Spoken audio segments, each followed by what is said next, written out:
আজকের রাতটা কি আমাকে থাকতে দিবে রিয়াদ? আমার কথা শুনে কিছুটা হকচকিয়ে গেল রিয়াদ। ও আশা করেনি আমি এতটা ঠান্ডা নিষ্ক্রিয়ভাবে কথাগুলো বলবো। হয়তো ভেবেছিল বরাবরের মতো ঝগড়া, চিৎকার, চেঁচামেচি এইসবের মধ্য দিয়ে যাব। তাই আজ অফিস থেকে ফিরেই সরাসরি আমার বাচ্চাদের দোহাই দিয়ে আমায় বলল, তোমার থেকে মুক্তি চাই ঐশী। আমি কিছুই না বলে তার দিকে তাকিয়েছিলাম। তুমি নিজেও বুঝতে পারছো আমাদের বিবাহিত জীবন ভালো যাচ্ছে না, আর এরকম জীবন আমি চাই না।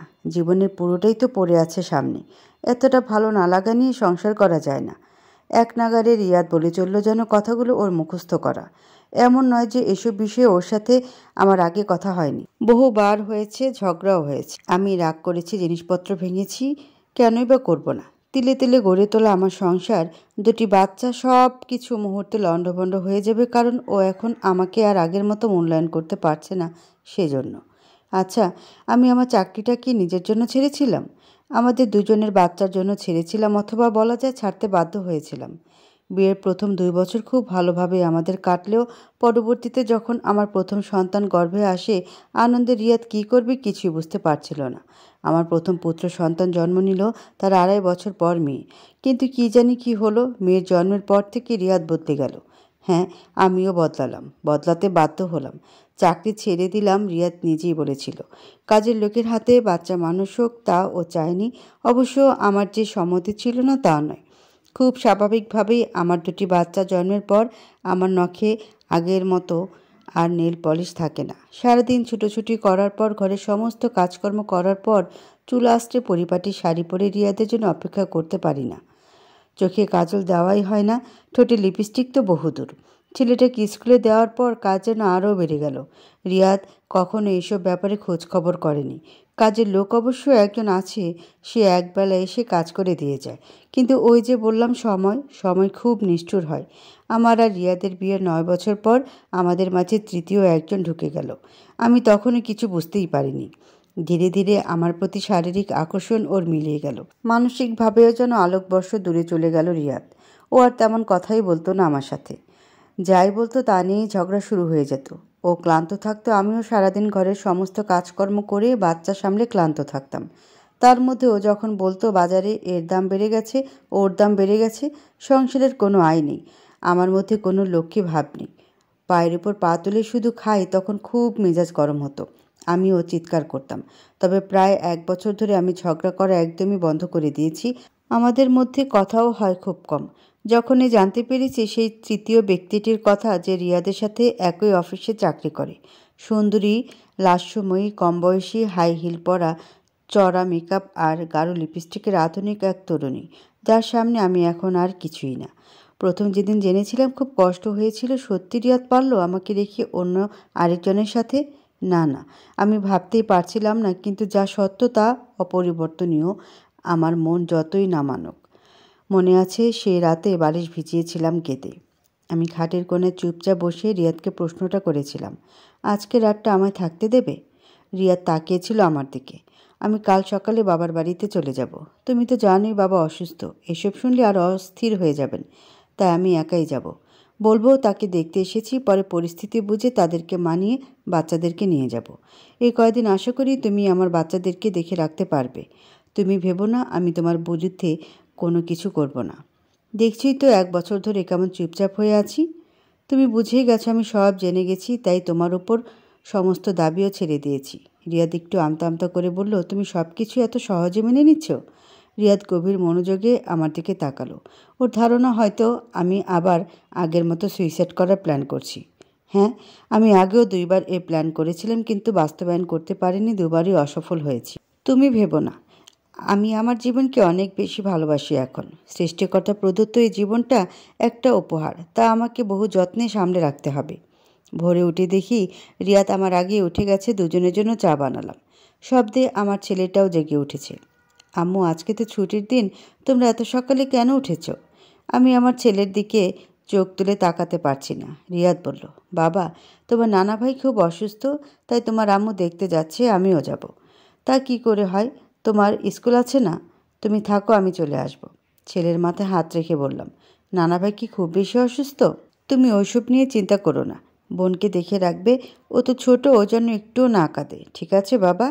আমার ছেলেটা কি বুঝলো জানি না, তবে মাথা দুলিয়ে চলে গেল। হয়তো সে ভেবেছে তাকে একটা বিরাট দায়িত্ব দেওয়া হয়েছে, বোনকে দেখে রাখার দায়িত্ব। এই বয়সে বাচ্চারা দায়িত্ব নিতে খুব পছন্দ করে। রিয়াদ নিজেই আমাকে বাস স্ট্যান্ড অবধি ছেড়ে এলো। বের হবার পথে বাড়িওয়ালা আঙ্কেলের সাথে দেখা। কি ব্যাপার মা, এত সকালে কোথায় যাচ্ছ তোমরা? আঙ্কেল, আমার আব্বু একটু অসুস্থ, আমাকে দ্রুত যেতে হচ্ছে। তুমি একা কেন যাচ্ছ? রিয়াদ যাবে না? কি ব্যাপার বাবা, তুমি যাবে না কেন? আঙ্কেল, আমার অফিসে জরুরি একটা কাজ আছে তো, তাই ও একাই যাচ্ছে। যদি অবস্থা বেশি জটিল হয় তাহলে আমি বাচ্চাদেরকে নিয়ে চলে যাব।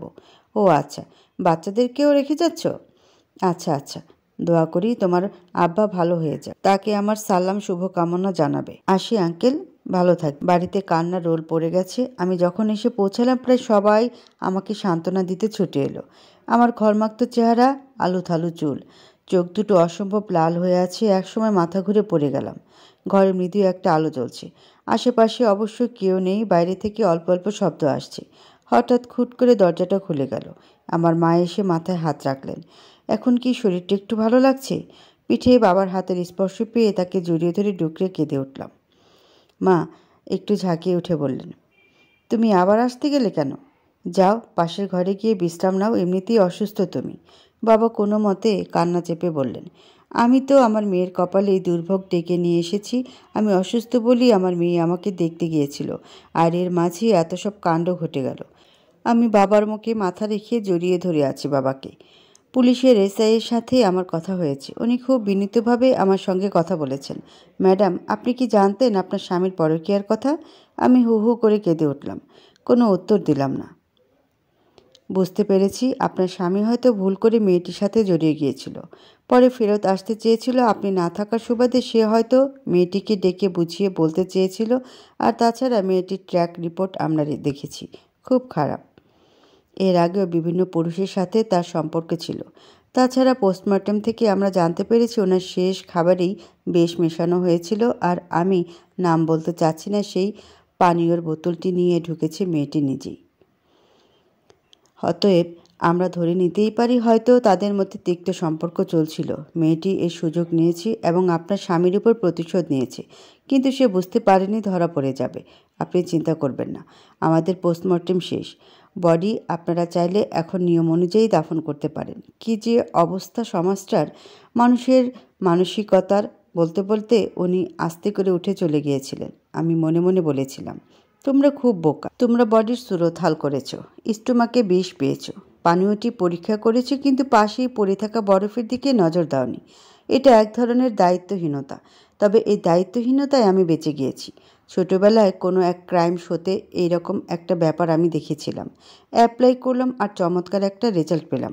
আমি সেদিন রিয়াদের কাছে রাতটুকু থাকার অনুমতি চেয়েছিলাম। আমি জানতাম ও যখন অনেক আনন্দে থাকে অথবা অনেক কষ্টে থাকে তখন কিছুটা মদ্যপান করে। আমি চলে আসা মাত্র ও আমার বাচ্চাদেরকে ওর ভাবির কাছে রেখে আসবে। ওর ভাই ভাবি নিঃসন্তান, প্রাণ দিয়ে আমার বাচ্চাদেরকে স্নেহ করেন। আর এই ফাঁকে ও ওর গার্লফ্রেন্ডকে নিয়ে আমারই ফ্ল্যাটে, আমারই বেডরুমে, আমারই বিছানায় উৎসব করে বেড়াবে। আর তার অংশ হবে অবশ্যই ওই বিশেষ পানীয়টি। আমি তো শুধুমাত্র তখন জ্ঞান হারানোর অভিনয়টুকুই করেছিলাম, বিশেষ কিছু না। সে মেয়ে রিয়াদের জীবন দখল করে নেবে। আমি আমার বাচ্চাদেরকে নিয়ে দুঃখ ভারাক্রান্ত হৃদয়ে বাবার বাড়িতে উঠব। সমাজের চাপে, বাবা মায়ের চাপে পড়ে হয়তো আবার বিয়ে করব। আমার বাচ্চারা বড় হবে অনাদরে, অবহেলায়, এতিমের মতো। তা আমি কখনো হতে দিতে পারি না। আনন্দের আতিশয্যে সে তার গার্লফ্রেন্ডকে আমি চলে আসার প্রায় সঙ্গে সঙ্গে ফোন দেয়। অন্তত পুলিশি কল রিপোর্ট তাই বলছে। সন্ধ্যা হতেই সে আধুনিকা এক বোতল হুইস্কি নিয়ে চলে আসে। রাতটা আনন্দে মাতোয়ারা হয়ে হুল্লোড় করে কাটানোর জন্য। আর সাথে তো পানি আর বরফ লাগবেই। কিন্তু ওরা কি জানতো বরফে কি আছে? আমার সৌভাগ্য নাকি মেয়েটির দুর্ভাগ্য তা জানি না। রিয়াদ আগে এক প্যাক নিয়ে চুমুক দেয় পরম শান্তিতে। তার কিছুক্ষণ পরেই সে একেবারেই শান্ত হয়ে যায়। রিয়াদের এই অবস্থা দেখে সেই ঘর ভাঙ্গানিয়া মেয়ে ভয় পেয়ে দৌড়ে যখন পালিয়ে যাওয়ার চেষ্টা করে তখন সিকিউরিটি তাকে আটকে ফেলে। সে যতই চিৎকার করুক না কেন, তাতে কি এখন কোনো লাভ আছে? আমার সংসারে বাচ্চাদের নিয়ে আমি এখন বেশ ভালো আছি। শ্বশুর শাশুড়ি লজ্জায় মাথা হেঁট করে আমায় সান্ত্বনা দিয়েছিলেন। রিয়াদের নামের জায়গা জমিও আমার নামে করে দেওয়া হয়েছে যেন আমি বাচ্চাদেরকে ভালোভাবে মানুষ করতে পারি। মেয়েদের কাপড়ের একটা আউটলেট খুলেছি। ভাইয়া ভাবি তাতে খুব সাহায্য করেছেন আমাকে। তাছাড়া ওর অফিস থেকেও আমাকে আর্থিকভাবে সহায়তা করা হয়েছে। আমি জানি আমি একটা খুন করেছি, সবচেয়ে কাছের মানুষকে খুন করেছি, কিন্তু আমি একটু অনুতপ্ত নই। আমার আর ছোট্ট দুটি বাচ্চার ভবিষ্যৎ আমি তলিয়ে যেতে কখনোই দিতাম না। রিয়াদকে একবার বলেছিলাম, সৃষ্টিকর্তার দেয়া উপহার এই জীবনটাকে আমি ভালোবাসি। সত্যি আমি আমাকে অনেক বেশি ভালোবাসি।